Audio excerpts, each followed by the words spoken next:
Hey guys, welcome to our annual. Tommy, what are you doing? Well, we had some technical difficulties right off the bat there, Dad. Our weekly, not annual update, where we talk about all the news you need to know to keep you up to date on what is happening in the automotive world, Tommy. And there's a lot happening. Yeah, we've got some huge news, not only from the EV world, but also from the internal combustion world. And in this video, we are going over all the things that you need to know about in the automotive news. We're answering your questions, answering some Patreon questions, and having a great community chat. This should be a really great video. Yeah, and we're monitoring the comments, so if there's anything you want us to dive into, let us know. The idea in these live shows is not only to provide you with the latest news, but also to kind of give you a little bit of, let's call it insider insight. You know, we live, breathe, and, well, not drink, but certainly consume. Sure. Automotive news. Inhale, that's right. And then we fart it out in these live shows. So what we're going to talk about today is pretty revolutionary. What are you farting out? Well, I'm farting out the news. Pay attention. Okay. I'm about to blow up the toilet here with some really great news. All right, let's drop a bomb. We're going to have to drop some... We're going to take the Browns to the Super Bowl today. Number 5 on the list, right, as the news for this week. This is big. This is big, Tommy. Volvo, Polestar, and Electrify America all join NACS as the dominoes continue to fall. What does NACS mean? NACS is the North American something standard.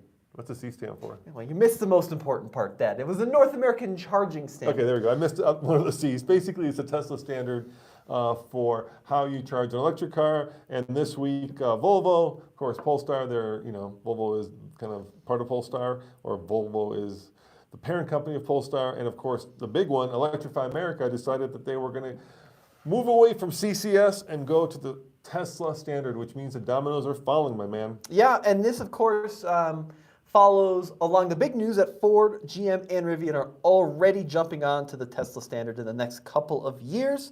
And Electrify America, the people that dispense the energy across the country, are also going to NACS. They're not going away from CCS quite yet because we got thousands of cars on the road that still rely on CCS. Are they going away from Cheddamo? I sure hope so, unless you drive a Leaf, in which case I'm sorry. That's a Japanese standard, which did not catch on. And some quick facts on Electrify America. They have 850 charging sites and 4,000 stations in the US and Canada. What do you think Electrify America is called in Canada? Electrify Canada. You are spot on the money. That was a hard one. Hey, Tommy, so I went and drove the new Wrangler 2024 model this year. Yep. This week, and I'm not going to get political here, but I do want to make a comment about something. So I did on alltfl.com, I did an off-road review. They say awful? Or awful review. Or off-road review. Maybe they were both. There was an awful off-road review. Anyway, and I just happened to mention the fact that there was a 4xe, right, which is the hybrid version, plug-in hybrid, parked behind me. And there were a lot of comments in the video where people were like basically angry at me that we're promoting electrification because I mentioned the fact that it qualifies for the $7,500 federal tax credit as well as any state credit that you might have. And then a lot of people were like, stop, pushing these electric cars. And I had a thought. Can I share that thought with you? Sure. I will stop. First of all, we don't push anything. We just report the news. So the problem with that, in my mind, is it seems like the people who have an issue with the government giving credits for electric cars never seem to have an issue with the government giving tax breaks to oil companies or farm subsidies. And so at the end of the day, it just seems to be, if you agree with the subsidy, then it's okay. If you disagree with the subsidy, then it's un-American and awful. Okay, if I had a political button, well, hit that political button. I say we move on there, Dad. All right, well, let's move on to the borderline political. Well, I'm just answering the comments for all those people who made those comments, and I wanted to be like, guys, we are very agnostic here. We love both internal combustion and we love electric vehicles because one is, like the head, one is like the heart. And it really depends on what you're in the mood. Anyway, what's number 4? Well, speaking of electric vehicles, wow. Another electric story. Why did you have to put your rant in between the 2 EV stories? Well, number 3 is all about gas, so don't worry. Yeah, a Hummer EV for the military. So GM Defense announced information on the electric military concept vehicle the MKV. It uses the same chassis powertrain and battery setup as a civilian Hummer EV. If you're watching on YouTube, you can see it right there behind me. That means a 212 kilowatt hour battery, a massive 1,000 horsepower, and a driving range of about 330 miles, of course, based on the civilian version specs. I personally think it's quite ugly.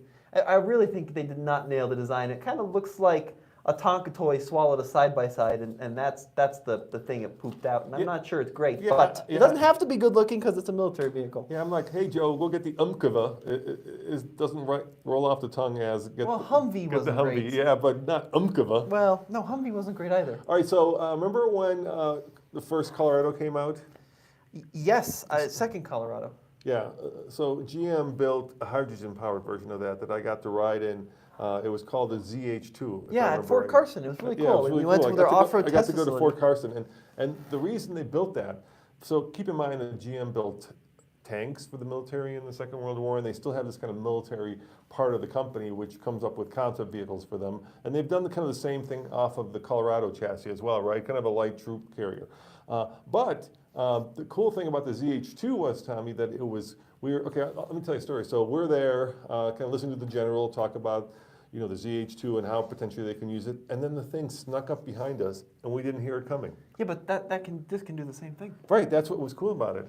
Well, so and then the Army guys, right? This is Fort Carson, right? Yeah. They said that they were going to use it to power mobile hospitals. Yeah, and none of that has actually happened. No, but I think what they're going to use it for, and I don't blame them, is to power various types of defense and offensive weapon systems, right? I mean, from PR standpoint, you can't be like, hey, we're gonna, shoot rockets because now I've got so much power that we can power them in the field, right? You're gonna say, well, we're gonna use it to power field hospitals. But I like the fact that they're gonna use it to power rockets. I don't think they're going to use it to power anything because I don't think it's ever going to see the light of day. Oh, why not? Well, because it's been 10 years since we did that. No, but how about this one? Well, this one I think is more likely. Okay. The challenge with hydrogen, and we were talking to the Army folks about this, is they said that the big issue with hydrogen is all of their supply lines are set up around diesel at the moment. Yeah, so you have to carry hydrogen So around. now you have to carry diesel and hydrogen, whereas with an EV, you can carry diesel and then charge up your EV using a diesel generator.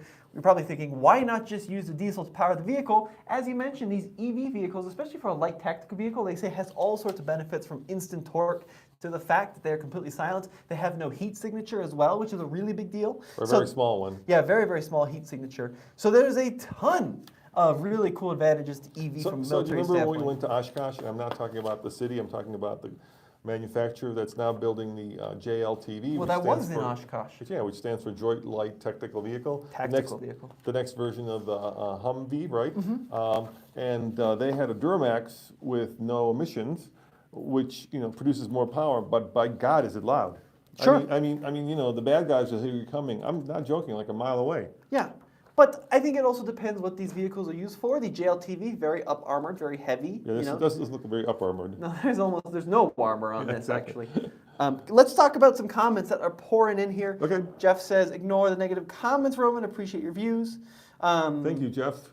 Love your channel, guys. Keep up the good work from Edmonton, Alberta. Yes. Brett says Kai wants to come visit you guys and drive his Xterra on your ranch. Sure, we're always open to people. Wait, hold on before you say that. We are open to people, but the course is so overgrown. Tomorrow, actually, we're going to go with David and do some course maintenance because right now Andre took his Colorado in it for a video and lost it. Tommy, it got lost. He couldn't find it in the deep grass. Yeah, just luckily it was yellow. It just kind of disappeared. You had to fly the drone to find it. Okay. Let's keep going with some of the news here. All right, now we're back to gas. So go for it. What's number 3? Yeah, number 3, Oregonians can pump their own gas. So news you didn't think you'd see this week, at least if you aren't closely following Oregon news. But for the first time since 1951, folks in Oregon will be able to pump their own gas. The law prohibited self-serve gas stations, but House Bill 2426 passed by the legislature repeals that. Repeals that. And gas station attendants will still have jobs as the law requires gas stations to staff them. So folks have an option if they don't want to pump their own gas. The only state left with self-service gas pumping ban on the books is, can you guess, Tommy? New Jersey. I was just in New Jersey. We just talked about this with right. Zach. Yeah. Oh, but you shouldn't have looked at it. You should have tried. No, I'm reading the comments here because they're pouring in. Got a lot of folks watching. Look, I don't know. I grew up in Illinois, Chicagoland. I grew up pumping my own gas. It just seems natural. I kind of like it. We just pumped our own gas recently, driving back down from Greeley. I've never actually known what it was like for somebody else to pump my gas. Have you? Have you ever actually had somebody pump your gas? I've never had that experience. Well, considering we spent the week in Oregon, I think we did have that experience. No, Yeah? I never had anybody pump me. I mean, They I did. I remember it distinctly. We were in a Nissan Quest in Oregon, like 10 years ago. Oh, I remember that. But we were in Portland, right? Yeah, and we got gas. Drove down to California and then back up, and we got gas and some. I don't remember. Yeah. So, okay. So I stand corrected. Yeah. So the gas pumping thing is still very much the case in New Jersey. Okay, we got some questions from Patreon. Big thank you to all of our folks at Patreon. Patreon.com/TFLcar if you want to help support the team. Dan says, hey guys, just took delivery of a brand new 2024 BMW X5 50e. Not sure if you'd be interested in testing it out, but I'm in the metro area. Happy to toss you the keys for a drag race. Yeah, Dan, we'd love to. We'll get in touch with you. The new 50e is the new extended range version of the X5 plug-in hybrid. And I'm really happy to see that. So we'll definitely have to take you up on that. Okay. Dan, different Dan, says your last TFL Car podcast was awesome. Love the off-script discussion about the Grand Tour. Just watched it over the weekend. Also, I feel like your shows have a little bit of Grand Tour, the Top Gear Adventure vibe, but with more information in many ways. So really appreciate your support, other Dan. It's very, very kind of you. And they did the news too. I just remember that right on the Grand Tour. They would initially do the news as well. Yeah, but they would do it much more cleverly. And they would pick funny news. We pick serious news. Brandon, heard your answer this morning. I ended up getting a Canyon AT4 since it was available. Does a lot of off-roading, a couple of Raptors, Tundra TRD Pro, Silverado ZR2 Bison, and now the AT4. Wow, Brandon's got a great collection of trucks. If you're ever in Montana and want to shoot some video, let me know. What a toy box that Brandon has. That's amazing. We also got a super chat in the comment section. Thank you, Tommy. In the YouTube video. 4xe Gladiator for 2024 timeline. Thanks, been watching since 2010. Wow, you've been watching a long time. I really appreciate it. I was much younger then. At least I still have my hair. Sorry, Nathan. Anyway, Tommy's got plenty of hair. Instead of going to number one, instead of going number two, let's swap the next two because number two is another EV story. So let's go to number one right away. Let's do two gas stories. Well, what about his question? What was the question? 4xe Gladiator for 2024? Oh, no. We're too late in the year for 2024 model years. I mean, ultimately what ends up happening is 2024 model years typically come out. We see the reveal beginning of 23, and then they hit dealers end of 2023. So it's not going to be for 2024, maybe 2025. I do think it's coming. I really do think that it's coming. I just think it's going to be a little bit delayed. So what's going to happen is they're probably going to release the 4xe Gladiator at the launch of the Gladiator update, because we just saw the Wrangler update. So I'm going to figure that's going to probably be out, if I had to take a stab in the dark, end of next year. Yeah, I agree. Okay, let's talk about number one. Are you okay? Yeah, I need a drink. You want to go get one? No, I'll make it. Okay. You want to talk about the gas would be cheaper this 4th of July weekend? Yeah. With the start, we start with EVs, so we're going to end with gas. Actually, okay, let's just go to number two. Screw it. And then we'll do number one. Okay, Chevrolet calls a $50,000 starting MSRP for the Silverado EV. So, of course, the Silverado... I'm going to get some water. Yeah, I think you should do that. Can I mute your mic? Yeah, I'll mute it. I got it. Okay, all right. I'll take it from here. So Chevrolet, when they launched the Silverado EV, did some really cool things, but of course the most notable thing about it was the starting price was like $80,000. But Chevy's updated its media info on the new Silverado EV to include rough price points for the upcoming base models. 50, 60, 70, 80, and more are the latest official price points. Could match up with the WT, LT, and Trail Boss. So I honestly think that Chevrolet kind of did a bit of a marketing flub on the launch of the Silverado EV, because when Ford launched their F-150 Lightning, the number everybody was just obsessed with was that $39,900 starting price. And it was so cool that you could be able to get such a capable truck for such a small amount of money. And then Silverado EV launched $70,000, $80,000 starting for the work truck, and people were really bummed out about that. So even though the Ford has gone up considerably in price, people still remember that $40,000 starting, and that is stuck in people's minds, and that was a great marketing decision, just like Ford did with the Maverick, where they launched under $20,000. So kind of a bit of a flub, but Chevrolet is saying that $50,000 EV trucks are coming here shortly. So get ready to stay tuned for that. Yeah, when we went on the launch of the Silverado EV, and we heard that it was going to start at basically $80,000. I just almost like fainted. I thought it was such a high number. So it's good to see that at least the entry-level one will be affordable. But I don't know how many businesses can afford an $80,000 work truck. Maybe they get discounts, but I was Not a lot of businesses. Actually, I was talking to somebody about fleet sales, and this is not confirmed, but I'm going to tell you anyway. And they said if you buy more, it's between 10 or 15 Chevys every year annually. You get substantial discounts, but and I'm talking discounts like 10 to 20% off of their MSRP. But they said they're not doing any discounts for the Silverado EV. Well, even if they did, to buy 10 Silverado EVs at the base price would be $700,000. Yeah. So it's just too expensive. But I'm glad that they've got some affordable ones coming, although GM's been kind of having some hard time getting the affordable Hummers out the door.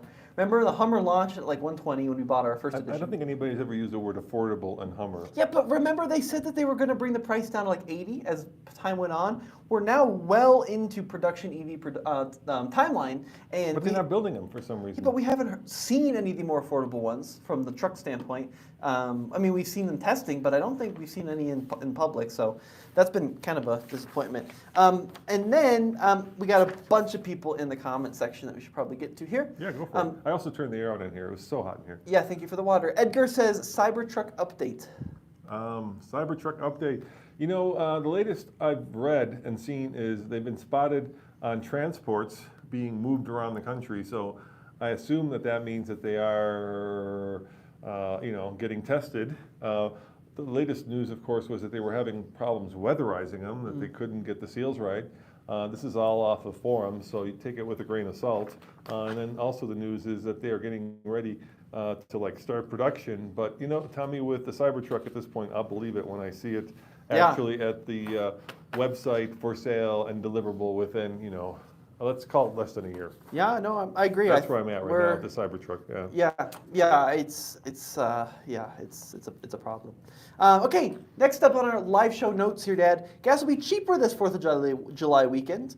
The AAA national average for the price for a gallon of gas is now $3.55. A year ago, it was $4.87. That is a significant decrease over the course of the year. Highways will still be packed, but it will be less expensive to fill up, due in part to lower crude oil prices and lackluster economy growth and fears of recession. All of these factors are keeping oil prices depressed, at least for now. Yeah, they're saying that last year this time, a barrel was $110, now it's $70 a barrel, and they're saying 85% of travelers on the 4th of July holiday will be driving.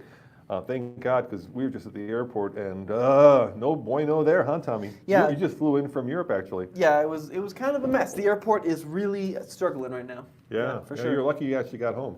Yeah, I had an amazing trip. I can't tell you everything about my trip, but it was a once-in-a-lifetime trip. Well, you can talk about the car. You already put out a video. Yeah, I got an invite from Aston Martin. Well, thank you, Aston. Yeah, big thank you. To fly to the south of France to drive the new DB12.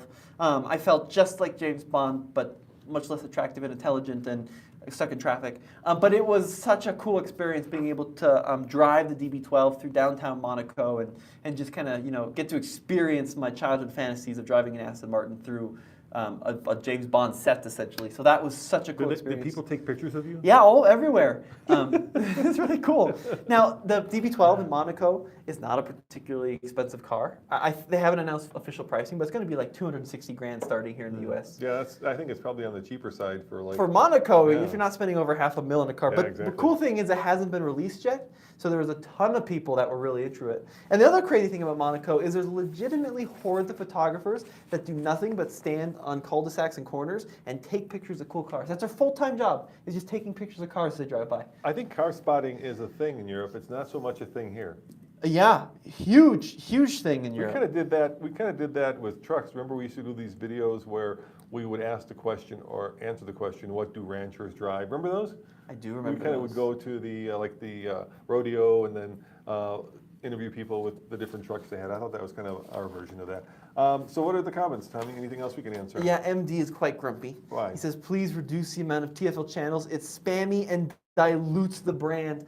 So I have a very good reason why we have so many channels, because believe it or not, someone that watches car is typically not interested in truck, who's not interested in classics. We have very different audiences across all the channels. We appreciate those that watch multiple channels, but there's there's very little crossover. Let me give you an example of that, MD, just so you understand, right?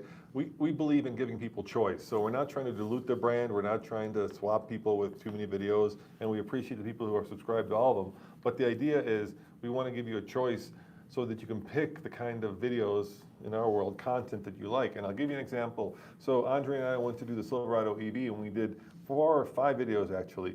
And when the embargo broke, we put a first drive on TFL EV, and then we put another one, which is actually a much bigger channel, on TFL Truck, and that was comparing the work truck to the RST. Which video do you think did better? The EV on the EV channel, which is much smaller, but there's a much more built-in audience for the trucks, the electric truck. So I would say to you, just look at it as more choice for you. Yeah. MD also says that the young dudes presenting on all TFL channels are bad. Oh, that's you, Dup. Redundant and dilute the channel. Cheers to you, MD. Really appreciate it. Okay, let's keep going here. We got a lot more. Well, MD, I gotta say, since his last name, what's your last name? Micah. And my name is, he's got job security. Yeah. It's just the way it is. Kind of stuck with me. I do you're apologize. stuck with him, yeah. Yeah, but I think I try to do more than just nepotism around these Right, parts. I was thinking of the N-word, but I didn't want to bring it up. But now that you have, Tommy. Well, it's true. I mean, that's what people are thinking. Look. I spent a lot of time back there slaving away on these edits. I passed along the car gene to you, so I'm very grateful for that. Yeah. Before you start throwing out the N-word, just let me tell you that my dad died when I was pretty young, and so I never really had a chance to work or spend a lot of time with my dad, and I feel very blessed to be able to spend time with Tommy. And so it's not about the fact that his last name is an M, even though that does, of course, play into it. It's also about the fact that I think we have good chemistry and we have very similar tastes. And we're good at bickering. And we're going to bicker That's what we do. and then you get to pick up the slack because I'm getting old and fat, and you're still young and thin. So you get to go on the European programs while I wander over to Utah to go shoot the new Jeep. Yeah, well, you had a good time in Utah too. I did, yeah. I love Utah. I love Jeep. I love Jeep. I can't keep me away from going off road in a 392. By the way, if there's anything you want to see with the 392, we have it parked right behind those doors. So we're going to be doing some videos. Now we have 3 generations of Jeep sitting at the office, Tommy. We have the JK, we have the old JL, and now we have the new JL. Yeah, very cool. So we have 3 Jeeps at the office, and we have a CJ. So I'm kind of thinking, if anyone's in Colorado and knows of like a TJ and a YJ we could borrow for like half a day, we'd love to do every generation of. Well, heck, if we're going to do that, I might as well get a CJ5, CJ7. We have a 5. What means a 7? That's too much work. No, it's too much work. No, we just needed. Seriously though, if you're in Colorado and have a TJ or a YJ that you wouldn't mind letting us use in a video for a couple hours, we'll treat it very nicely. Send me an email, info@tflcar.com. Okay, wow, lot of questions. People are really coming in here, Dad. Okay. We also bought 2 new cars today. Oh, we just bought, I'm not going to give this one away, but we bought the best car we've ever bought. I think you can give it away. There's only 193 people watching. Oh, it's such a gorgeous car. Yeah, I'm really excited about it. It was a barn find, and oh my God, it's a very rare beast indeed. Well, you want to tell them what it is, or you want to wait till we put the video out? Yeah, I can tell you. If I had my phone, I could put a picture of it. It's actually one of my all-time dream cars from when I was just a little itty-bitty kid. I've been searching for one for years and haven't been able to find the right one. A Yugo? Yeah, close. It's not a Gremlin. You actually stumbled upon it on a Javelin? No, you're getting closer. You actually stumbled upon it on Craigslist. Terrible terrible picture. I didn't want to go look at it because the picture was so bad, but I should have trusted you, and you're right. It was in the middle of nowhere, kind of. Well, Greeley is not middle of nowhere, but it was out there. But it was in eastern Greeley. It was a 68 Ford Mustang GT California Special, and it's an all-original car. Basically, 2 owner, but the first owner was the dad of the second owner. Yeah, but the guy's owned it since '85, Yeah. And he fully restored it in '97, and it's just so cool. It's got the right packages. It's white with it's actually a really light blue with the blue stripe down the side. It's got the fog lights and the blue interior. It's a 289 car, so it's got a V8 with an automatic, and it's just stunning. So I can't wait to bring you those classics videos. It's very slow, even though it's in great condition. So I think I want to do some videos showing how much performance has progressed by comparing it to modern day slow cars like Corollas and stuff, to give you a perspective like, we think of these old 60s muscle cars as being, fire-burning, fire-breathing, monsters. But a lot of them were just your typical small block 289 cars. So anyways, we got so much video coming. And we also bought a cop car. Yeah, so we'll talk about that one later. Let's Yeah, not talk I'm about really that. excited about that one. Anyway, me and Tommy are going to be at the Lafayette Cars and Coffee in Colorado tomorrow with that Mustang. So if you want to come by. Saturday. Tomorrow, Saturday. Yeah, and say hi to us. We'd love to see you. We'd love to show you the car. So come on by and check out our greatest purchase ever. Okay. Dougie Doo says if you're worried about old and fat, just start a TFL exercise channel. The problem is Dougie, I run every day. You may not believe it, and I lift every day, and I'm still old and fat. My dad actually did, a lot of people don't know this, but he had a very successful triathlon channel. He called him, what'd you call yourself? Every man try. No, your nickname. Oh, Iron Dumpling. He was the Iron Dumpling because you did 5 Ironman? 6. Which is a 2.4 mile swim, Yes. 112 mile bike, and 26 mile run. So he's actually in way better shape than I am, even though he's 58. The fact that he was able to do that like 5 times is incredible. So he's in really good shape. What's the last one? Ford. Ford have to fix quality and bring down the MSRP. Okay. Isn't it funny how here's something interesting, right? So Fiat came back, and the first comment we ever got was, "Fix it again, Tony." Yes. Right? These things just never. Ford is found on the road. Dead. Dead. Yeah. Yes. It's like once they get into the zeitgeist, the psyche of peoples, they never leave. And the crazy thing about Fix It Again, Tony, was Fiat wasn't in America for 30 years or something. Oh, more than that. Yeah, and then the very first comment is back to that again. And unfortunately, in some ways it was true. Yeah, they didn't do a great job with the reintroduction of Fiat, I have to say. The 500 was a great car. I liked it a lot, but it wasn't very well made. And then they came out with the American version, like the L, which is seriously the worst car I've driven in 10 years. And then the X was actually pretty good. The X was pretty good. And the Abarth 500 was really good. And the Fiata was also good. I just talked to a guy with the Fiata. He really loves it. That's the Fiat 124 Spider. But they didn't really nail the reintroduction of Fiat into the brand. Speaking of Fiat, do we want to talk about the bonus? Sure, go for it. Tell them what the bonus is. So the bonus is Stellantis may be facing a strike. Stellantis is, of course, the parent brand of Jeep and Chrysler and Dodge and Peugeot and Citroën. In France, by the way, I talked to my French colleagues. Yeah. Citroën. Can you say it with me? Citroën. No. Citroën. Citroën. There you go. Very good. You got to get the. It's the. You guys sound like a camel spitting. Citroën. Citroën. Anyways. Croissant. Baguette. So 3 Stellantis assembly plants to go into critical status between July 5th and October 2nd. One of me. From a Reuters report, under the current contract between Stellantis and the UAW, plants in, quote, critical status can run up to 7 days per week for a period up to 90 days. Union workers can be required to work more than 9 hours of overtime during the week. What's happening? Should I keep going? Yeah, keep going. The Warren, Warren Truck Plant and Detroit Assembly Complex, Jefferson in Michigan, and Kokomo Engine Plant in Indiana are the ones going on critical status. These plants build the Wagoneer, Grand Wagoneer, and Grand Cherokee. Both sides blame the critical status on a different issue. The UAW says Stellantis is doing it to shore up inventory amid high demand and the looming threat of a strike in September if the two parties don't reach a deal on a new contract. From a blog post comprising a rank-and-file committee of mostly union workers, quote, the company executives are doing this to build up inventory ahead of a potential strike. Quote, they are trying to intimidate us because we will not accept another sellout contract from the United Autos workers. Well, there you have it. You know what's happening, I think, that's a kind of a sign of the times, Tommy. Once again, everything in America, right, happens quickly. So this time last year, remember when we were buying Stubby? Yep. By the way, we're selling Stubby because if you want Stubby, let us if know. anybody wants Stubby, it's on Facebook in Denver right now. Yeah. Because Gotta pay for the Mustang. Gotta pay for the Mustang. But you know, we went from when we bought Stubby, I spent literally a week trying to find a work truck with a classic that was under $40,000. And now the pendulum has swung completely the other way, and especially with Ram, they've got, I think, over 700 days of inventory right now. Some huge amount. These fine folks don't know about the other Mustang we bought.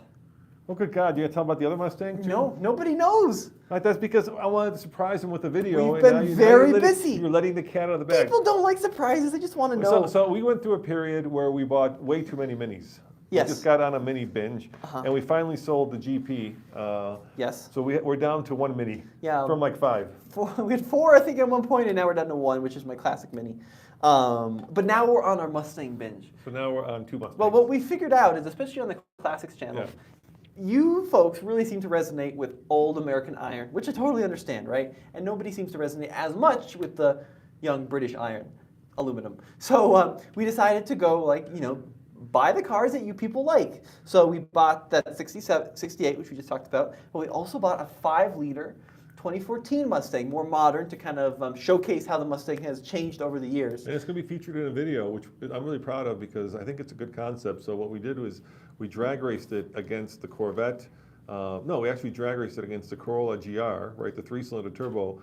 And then we drag raced that against the Corvette and the Mustang to see if the 3-cylinder turbo can keep up with 2 American V8s. Hey, you want to read those off? There's one above that, yeah. Yeah, so Don Megahan says, do you have a Tacoma and or new Ranger on order? No, but we do want to buy a new Tacoma at some point, but we don't have one on order. But I'd like to get one. Ranger we just had, so we're not going to buy another one. But the Tacoma is definitely something we want to buy this year. There's a whole bunch of vehicles we wanted to buy, but they all kind of fell through. So we wanted to get the VW ID Buzz.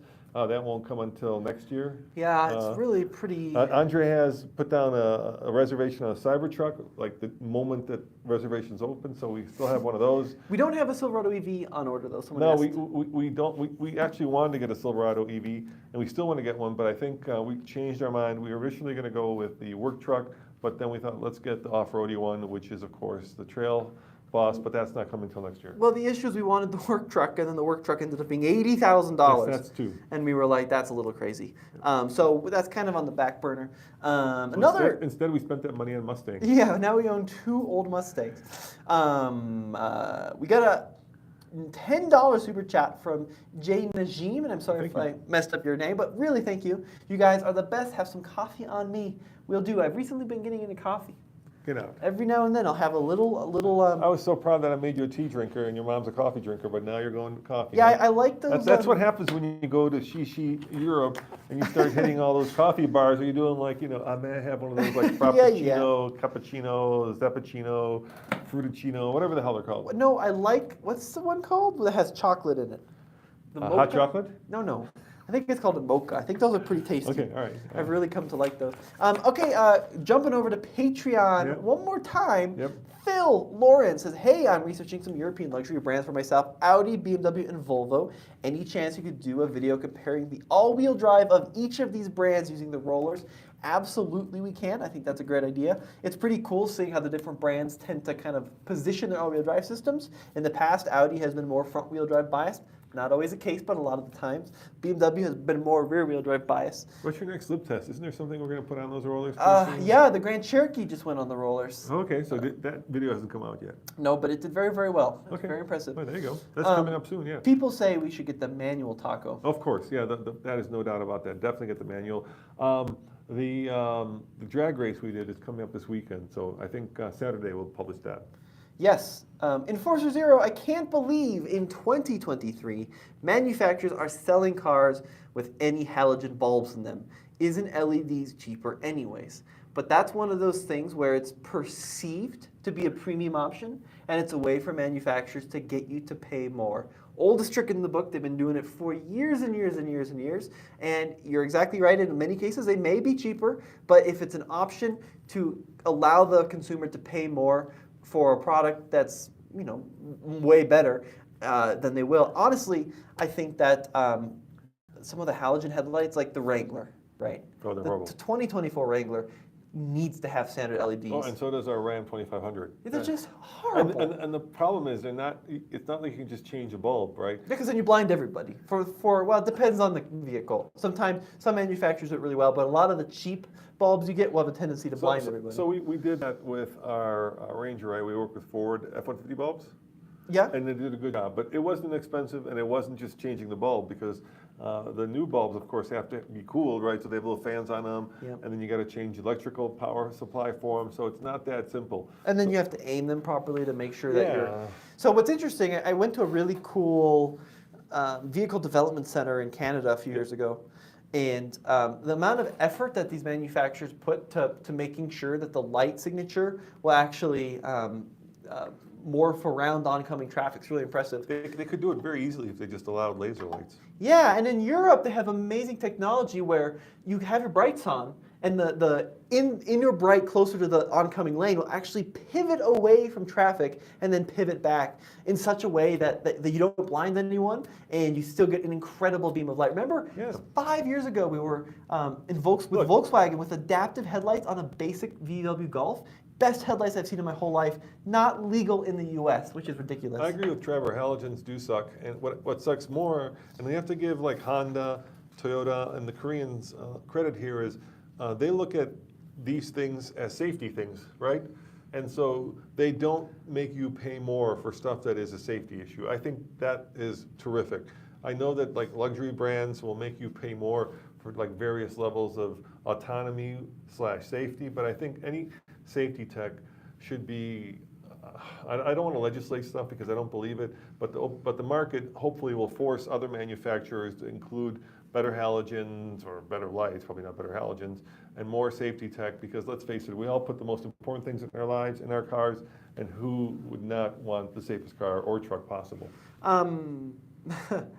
Some really interesting questions here. Okay. I'm going to cut to this one and we'll go back to some other ones. But the Peter29 says, what's the reason we don't get laser lights? What's the legislation behind it?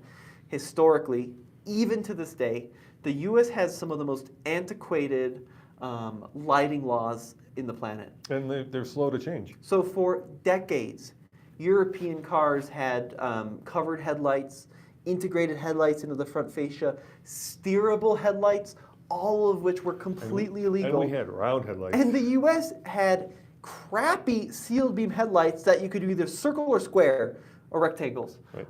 And like, you look at some European and Japanese cars from the 70s, like E-Types and the Citroën DS that had steerable headlights behind glass, and they had all these innovations. And we, because our legislation sucked, have crappy sealed beam headlights that don't work. They're cheap to replace, I'll give you that much, but I believe they've contributed to a ton of deaths. Same thing with our bumper laws. The insurance companies came together and said we're paying too much for repairing bumpers. We've got to mandate 10-mile-an-hour bumpers. And then you got these hideous cars with horrible overbites that really weren't any more safe than cars that were being sold abroad. It was just a disaster. So oftentimes our road laws focus on the exact wrong things at the detriment of road safety. Yeah, I agree. There's great innovations out there, and laser lights is just one of them that we're not getting because our government moves so very slowly in allowing this stuff. Yeah, I know for sure. Don Megahan, interesting comment here. I think you should buy and do a series on trucks from the 2010s. I feel like they are the only affordable ones now, and a TFL original reviewed them new. Would love to see and compare. So this is something we talk about a lot, and we'd love to. I'd love to do like a 2013 F-150, 2013 Ram, 2013 Silverado. The challenge is finding trucks of not only equivalent trim and spec, but equivalent condition. Because you really can't compare a truck with 200,000 miles to one that has 40. Look, I had this thought driving out to pick up that Mustang today. I was driving the 2014, it's the S197, right? It was the last year for that model. Yep. It's not the current generation, it's the previous, and when I mean current, I mean the one now, not the one coming. And we paid $22,500 for that car with 67,000 miles. Now, if you wanted to buy a new Mustang with the Coyote, if you could find one, which is not easy, you'd probably be looking at what, $45,000 to $50,000? Yeah. So, to get one at half price that's, let's call it 9 years old, I don't think that's bad actually. I think I think that's very affordable, Well, and it's got all the tech that you'd want. So it's not, it's not the problem when you get to like the California Special is that is not a daily driver, right? That's just a very special car. It's not very safe. It doesn't keep up with traffic. Air conditioning doesn't work. Radio doesn't work. But a 10-year-old car, that's kind of the sweet spot. But yeah, I mean, finding three equivalent trucks and comparing them is very hard. Even finding that Mustang took us so many months of searching because they've all been modified really poorly. Yeah, I think it goes without saying, but I'm going to say it anyway. The logistics behind doing a lot of our videos just take a lot of time and effort, all the behind-the-scenes stuff, getting the vehicles together. How many videos we put out a week? About 15 to 20. Yeah, 15 to 20, depending And some on of the them are, week. Some of them are not. yeah, some are Some are just, not going to win any Oscars. I'll yes, put it let's to put you it that way, yeah. But they help to pay for But the they help ones. pay for the fun projects Yeah, that, they do, yeah. we're really proud of. Okay, let's go back to the comment section here, Dad. I really hope Toyota brings a compact truck competition with the Maverick. Yeah, I do too. Somebody should. Well, we've heard rumors of the Stout, right? Well, so the news, let's get back to some news. The news was that the Rampage, which is the new small truck that Ram is selling in Brazil, basically sold out in 2 hours, and they sold twice as many of them as they thought they were going to sell. And that's in Brazil. So imagine, the hunger out there for small trucks. And Ford, of course, is struggling to keep up with demand for the Maverick. The funky thing about the Santa Cruz is it kind of just sort of it lives in this kind of adventure space, right? Where if you're a surfer, but it's not exactly a utilitarian. And I think they built it to be more of a surf truck than a work truck. Yeah. And so Toyota is the obvious manufacturer to go head to head with Ford. I wouldn't be surprised if they were working on something, but it takes a long time, maybe on average, 5 years from start before to. Totally. And so if they did start working on it 2 years ago or 3 years ago, which hopefully they would have, then we're still looking at another several years before we'll see anything out there testing. More news surrounding Toyota, which Yeah. I'm excited about. This was on Autoblog today, actually a couple days ago. But according to The Drive, the U.S. market Land Cruiser will receive throwback design cues that could reach deep into the model's heritage.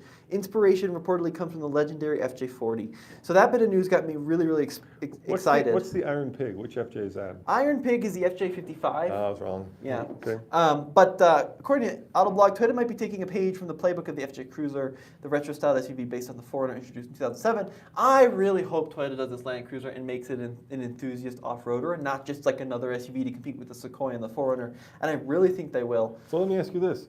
Do you think Ford, the rumors are out there, we haven't seen any prototypes running around, but do you think Ford is working on a pickup version of the Bronco? Almost certainly. Really? Yeah.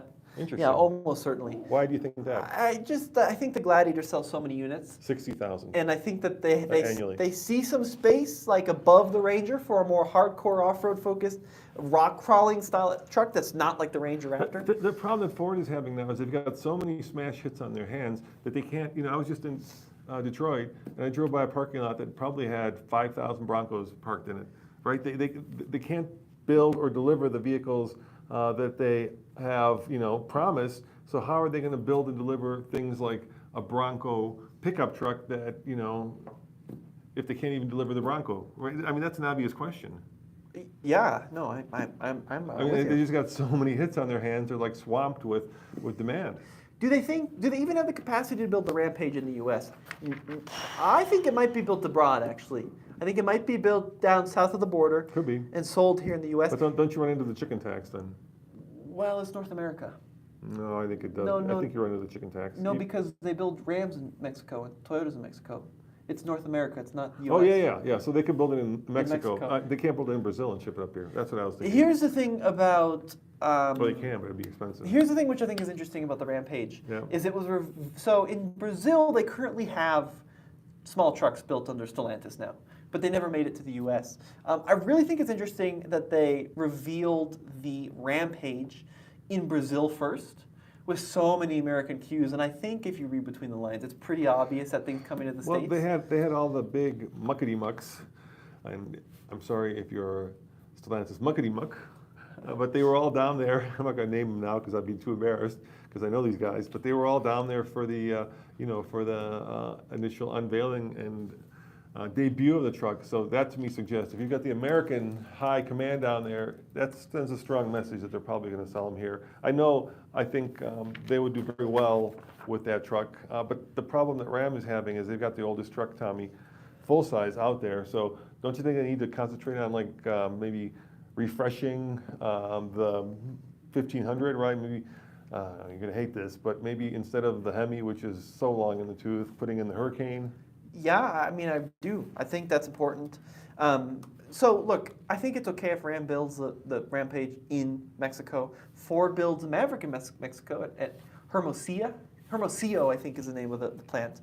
I'm curious about That's something. that's a weird thing. Do you guys care where cars are built? I think some people really do, and some people don't, right? Because if you think about it, most of the Germans build the mid-size and full-size crossovers here in America. So right now we have a no, it's not AMG, it's a Mercedes-Benz GLE sitting in our parking lot, and that was built here in America. It wasn't built in Germany. Yeah. And so is that bad that it's not built in Germany, or is that good? How about the fact that, like, many of the sports cars that Toyota built are built in Japan? Is that good or is that bad? I don't know.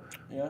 I also want to talk about something interesting. The Ram 1500 went into production. The current one went in production in 2019. January of 2018 is when production started. So 5 years ago. In that time, Ford has gone through 2 generations of F-150, and they're about to launch a third because we've seen almost unclad versions. So Ford's going to have 3 versions of truck, while Ram's still building essentially the same design from 2018. Well, and it's worse than that because Ram still builds a Classic, which is a previous generation. Is this the last year of the Classic, though? I don't know. They keep saying that every year. It isn't. Last year, so the Classic, in case you're wondering. I think he's just printing money at this point. Let me see when the 4th gen, the DS was launched. 2009. 2008 is when they started production, September of 2008. But you know what? I love Stubby. That's just a really good truck. Everybody in the office loves Stubby, too. In some ways, the Classic, here's also the problem, Tommy. Right now, I think we've gotten to a point where vehicles have become, and this is both electric and internal, just too fussy, just too much stuff. From a design standpoint, I'm talking to you, BMW, to a interface standpoint, I'm talking to you, Volkswagen, to a steering wheel standpoint, I'm talking to you, Mercedes. You see the steering wheel. Well, yeah, I did. I picked you up. You saw the steering wheel on that GLE, right? Yeah. I mean, it's haptic control, and there's probably 30 different functions on the steering wheel. I'm serious. There's like 30 different things you could do with that steering wheel. And let me ask you this, Tommy. This is what I was pondering last night when I couldn't sleep. Okay. So when you came into the car, in the Mercedes, I wanted to change the radio. Yeah. So I went to media. Yes. But media is not the radio. No, it's media. Why isn't the radio and media the same thing? They both come out of the speakers. You see what I'm saying? Why do you have in the Mercedes a media function and a radio function? Shouldn't that all be into one basket? I would actually. MBUX makes you very grumpy a lot of the time. Because I said Mercedes like 3 times, and the thing said, "How may I help you?" Yeah, but the typical person driving that car isn't going to be talking about their Mercedes very often. And then I asked it to tell me a joke. Yeah. Want to know the joke? No. What? Is it stupid? Yeah, it's pretty. Wait, I can tell it. No? No, it's okay. Okay, tell the joke. What word in the dictionary is spelled incorrectly? What word? Incorrectly. Oh, okay. Get it? Media is for phones and such. Shadow versus live about that. You don't even get the joke. No, I don't get the joke. What word in the dictionary is spelled incorrectly? Incorrectly. That's good. That's funny. All right. Good sense of humor, Mercedes. There you go, Mercedes. Shout out to you. Media is for phones and such. Yes, you're right. Shadowverse. I actually like the MBUX system a lot. I think it's very intuitive once you get to understand it. Certain systems, like the iDrive system, still not very good. I still struggle a little bit with the Lexus system. Wait. System. Media is for phone? It's always for phone. Yeah, media is always for phone and Bluetooth. How did phone become media? Think about it. It's been like that for a decade. Shouldn't phone just be phone? Do you not use your phone in the I car? know, but think about it logically. No, it's always been media. Why is phone media? No, because you're streaming. If I'm calling you on the phone, am I calling media? No, for streaming. You're streaming media off your phone. I understand, but why is a phone media? Oh my goodness, Dad. Oh, come on. This is just like, if it comes out of the speaker, make it, radio. Does the media from the phone, your podcast, your audiobook on, your phone, does that all come out of the speaker? Yeah, but it's coming from your phone. What comes out of the speaker, media is a means of communication. So the standard now is what comes out of, not where it plays in the car, but where it comes from. That's the standard we're going with? Yes, that's where it's always been. Okay. Auxiliary is different from AM, which is different from satellite. It's always been like that. Shouldn't that be in one catch-all? So look, when you started driving, you probably had a gramophone in your car, right? Yes. Where you cranked the little thing. Yes, there was a big old and that was cone. And that was different than singing. So is that media? That's media. Where singing is also a form of media. But then you probably saw the AM radio introduced, and that was radio, which is different than your gramophone. By the way, Ford's putting the name back for all you people that love AM radio. There was a big outcry. Ford was going to remove AM. and then everybody got really angry and Ford backed off. So if you want AM radio, you can go buy yourself a Ford. And then the other thing that's happening, another one that may be being backed off. So GM, of course. 8 tracks. No, GM announced. Here's something interesting. I hope I'm not breaking. It might be breaking some rules. Yeah, I wouldn't here. go. Don't go in there. No, I'll tell you. I don't think I'm breaking any rules. So GM said that they're removing CarPlay and Android Auto from all their EVs. Oh yeah, you're good to say that. Okay. Yeah, we got some other GM news you can't talk about yet. Yeah. So then guess what we found in the Silverado EV? Apple CarPlay. And Yeah, Android but Auto. didn't that start in 24? They're starting to remove it. It's not this year. It was there. That's a 24 model. Ford. This was interesting. Ford announced they were removing AM radios, Yeah. and there was such a kerfuffle I about just it. said that they backed off. They're bringing it back. Yeah, I'm listen to sorry. what I'm saying, No, because I'm trying. There's so many interesting things people are discussing here. Anyway, hidden in the IP of the Silverado EV was Android Auto and Apple CarPlay. So who knows what's going on? If that's a clue, maybe they're not. Maybe they're also listening to their customers. I don't know. Bass Lightning 666 2021 Scat Pack Challenger owner here. Do you think I will eventually not be able to inspect it because of emissions? So emissions is dependent not only on state but on county. So here in Colorado, it's only the 4 major counties around Denver. You go out east or north or south, and you don't have, or west, so you don't have emissions. Honestly, if it's a stock vehicle, it was very unlikely that any time in the near decades would you ever have to take that vehicle off the road. If you're pulling the catalytic converter and you start supercharging it and you start removing, like in diesel's case, particulate filters and recirc functionality, then yeah, I mean, as the car gets older and you have to start emissions testing it, there's a good chance it won't pass. Hey, we're running out of time. No, we have 8 minutes. That's not the problem. The problem is my phone doesn't have enough charge. Do you want me to check? I think it's still good. You want to go look? I think, yeah. I don't want this thing to like die all of a sudden. So here's something that Tommy hasn't spilled the beans on. We actually bought 3 cars this week. It's been a busy week. I don't know. It's still going though. Okay, all right. So let's finish up here. And the third car is quite the doozy. It's a car you can't. This one we're not going to tell them. This one you have to wait. But it's a car. I'll give you a hint. It's a car you can't buy from a dealership. There's only one way to get it, and we got it through that method. I did say it was a police car though. Well, it's a hint. Okay, it's a hint. And we bought it in a very interesting way. So what we're going to do with that, hopefully, is we're going to do a video series where we're going to drag race the police car to see if your car is faster than a police car. Yeah, so if you know what this unique police car I bet you is... somebody will get it if you watch the comments. Yeah, but people are going to guess the wrong thing. You think? Yeah. Okay. Because everyone's going to think it's the Chevrolet Caprice. It's not. It's not the Chevrolet Caprice. That was a cool car, though. That was a really cool, yeah. interesting vehicle. It's a police car. It's not a truck. Somebody already asked. Yeah, it's a car. Meg Don. Thanks again. Another one. Yeah, Android Auto and Apple CarPlay are still by far the best infotainment system. Yeah, agreed. Amazing GM thinks it knows better. All right, you want to rank? Let's in the last minute here. Let's rank the infotainment manufacturers. Let's put them in 3 buckets. Okay. Good, kind of in the middle, and bad.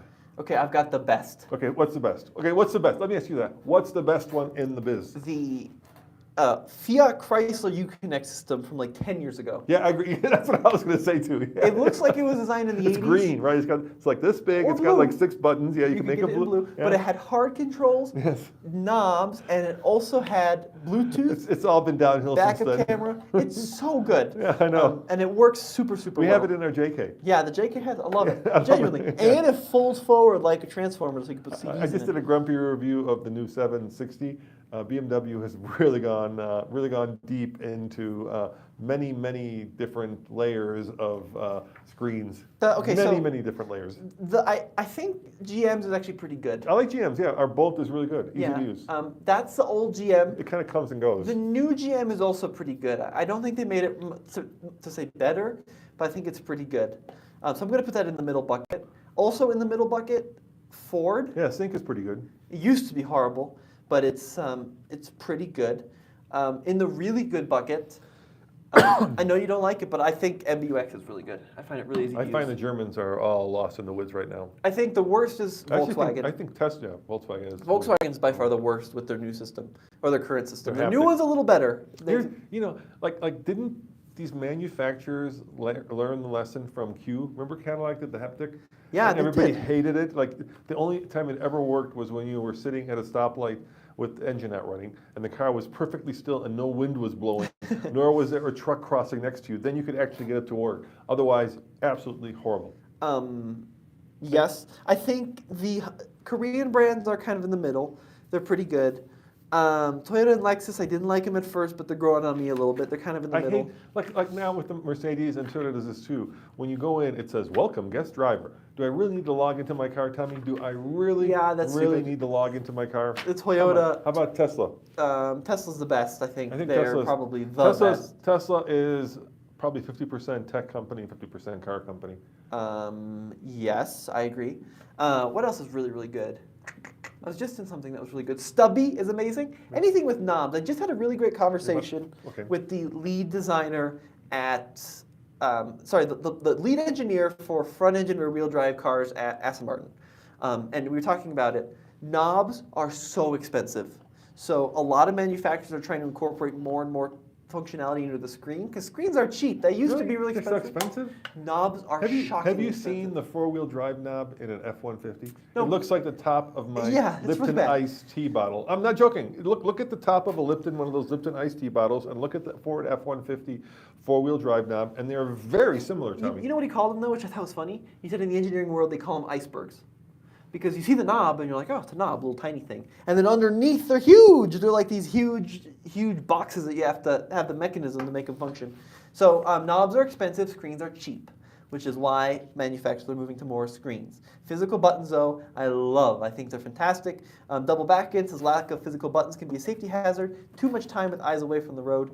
I agree. You know what Consumer Reports is doing now? They're starting to ding manufacturers in their ratings when you have to take your eyes off the road, not because you're using like a radio or something, but because the infotainment system is so distracting, it makes it literally less safe to be driving. Yeah, no. Right? I mean, it's funny because you're not supposed to be on your phone, but the phone is easy, seriously easy compared to some of the systems out there.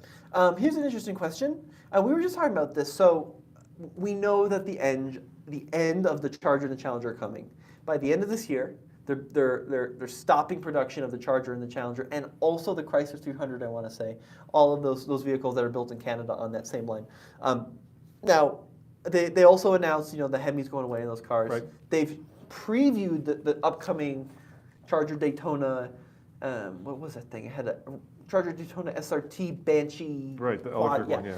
But the E-muscle. You thought that the next version of the Charger Challenger is still going to be internal combustion. You thought they're not going to go full electric yet. Yeah, my guess is that out of any brand, Dodge is the one brand that's going to have the hardest time going electric. And so what they're doing is they're saying we're going to go electric, but I think that Hurricane Twin Turbo that's now in the Jeep and some other vehicles is going to end up not only in the Ram trucks, but also in the Dodge vehicles pumped up to much more horsepower. So I think they're going to, they're leading off with the E-muscle because it's good headlines. Yeah, it's good headlines. It kind of shows that they're in step with everybody else, but I think they're really planning on selling more traditional cars. But you think they're going to be V8s, or do you think they're going to be the Hurricane, the new inline six? Yeah. That's what Bass Lighting. I think that's a single turbo. Oh, single, but it could be a double turbo. You never know. I think if I had to guess, I think it's going to be base car is going to be inline. No, base car is going to be 2-liter 4-cylinder turbo because they're using that engine in everything. They're going to have hybrid versions. I think they're going to have plug-in hybrid versions, and I think they're going to have a full electric. So I think they're going to take a 3-prong approach for full ICE, plug-in hybrid, and electric, if I had to guess. But anyway, if you guys have been watching and have been thinking about what we're buying, you'll note that there is a common theme running right through what we're buying these days, Tommy. And what is that? Leaks. No, it is not leaks. We really hate the ground in our garage. No, that's true too. But it starts with a V and ends with an 8. Oh yeah. So that is the theme, and there's a reason for that. Tomato juice. Not tomato juice. But yeah, leaks for sure. There's a common theme. There are a lot of leaks. We spend a lot more time cleaning up the garage floor. All right, guys. Well, thank you for hanging with us. If you're around this weekend, we wish you a great 4th of July. I don't know if people are celebrating like this weekend or if they're going to wait till the day of. Yep. I don't know. But anyway, we've got some great videos coming. Andre just did an incredible Ike Gauntlet where he took the new heavy-duty Chevy and compared it to the Super Duty Ford, towing 25,000 pounds, some huge big butted amount. So that's coming on Saturday. We're also going to be publishing our drag race. We're going to find out if a 3-cylinder can keep up with 2 classic V8s. Yeah, for sure. And then episode 3 of converting our 4Runner into more of an off-roader. For those of you who love Toyota and want to take your 4Runner and make it more off-road worthy, that's going to be on off-road. Or you can go to all TFL. And I know you think we're diluting our brand, but once again, we're trying to give you guys choice. So enjoy whichever one you want. Enjoy a barbecue, and happy 4th of July. Ciao. Yeah, thanks for watching, guys. We'll see you on the next episode of the TFLnow radio show, which is media. Tommy, it's everything you need to know. The TFL media show. Is that what you want to call it? All right, I'm going to end the stream here.